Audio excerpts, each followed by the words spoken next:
So I wanted to talk to you guys really briefly about what an ionic and covalent compound are and what their major differences happen to be.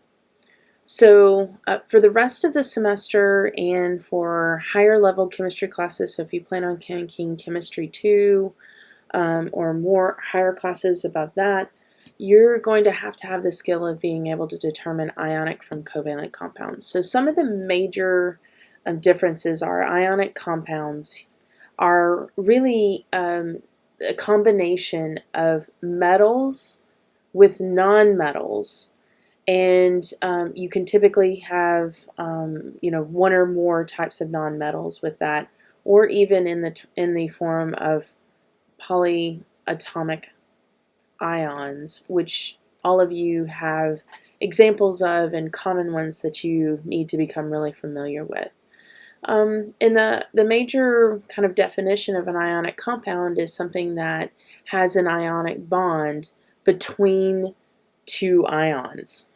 Okay, so let me give you an example. So if you happen to have the ion calcium 2 plus and chlorine minus, what will happen to form an ionic compound in order to form those charges is calcium will have given and transferred 2 electrons over to chlorine atoms.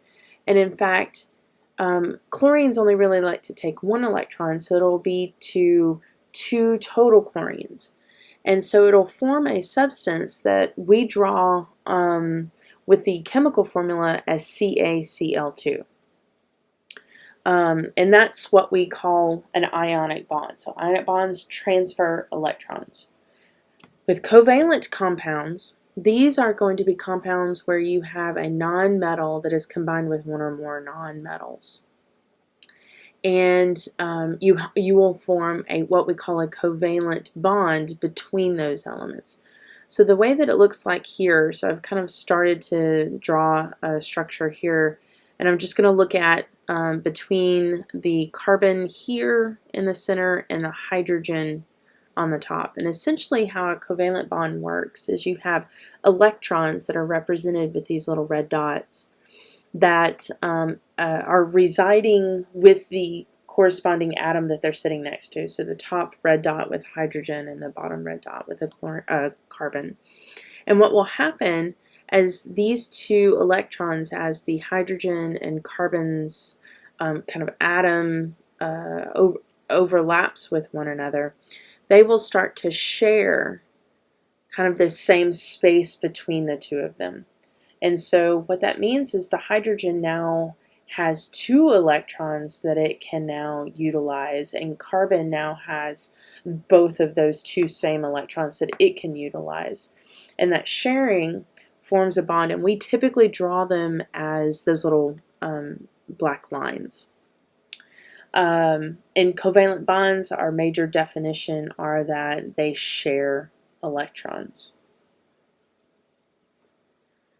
Now, when we write formulas of ionic and covalent compounds, we tend to write them in the form that we call molecular formulas or chemical formulas. If we're talking about covalent compounds, you can use the term molecular formula because a molecule or molecular is indicative of the term covalent. So this would be an example of a molecular formula.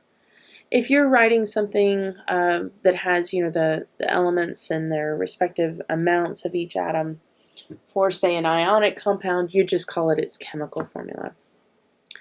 And essentially a molecular formula or chemical formula is going to show you the number and types of atoms in that substance. So we have each type, carbon and hydrogen. We have 1 and 4 represented for each of those atoms. And note that 1s are considered understood, so we just never write the 1. If it's any other number, we put the number. But that's not the only way that we represent chemical formulas. There's a plethora of other ways. Specifically structural ways that will actually show how atoms are connected to one another. Specifically, what is connected to what. Now, depending on the type of structural formula you use, one that we might draw by hand, that we see here with the carbon in the center and the 4 hydrogens equidistant coming off from each other, might be a little bit different than, say, the ball and stick model that you see down here. And the ball and stick model gives you a little bit more information. It also shows you what is connected to what, but might give you some angles of the bonds between atoms. And then there's another term, type of structural formula that you see down here called the space fill. And the space fill actually shows a little bit more. It does angles of atoms and the particular bonds, but it also indicates the electron cloud. So it's the total kind of space that the actual atom is taking up to begin with. And it really just depends on what you're trying to portray to someone else as to which structural formula you'll use. More often than not, when we are working things on a piece of paper, we're using the one that we draw by hand. But if we're doing, using like computers and modeling how things fit together, we might use the ball and stick or the space fill model. Okay, well that's it for chemical formulas. We will see each other again looking at formula mass and eventually using formula mass to calculate the mole. So, all right, see you then.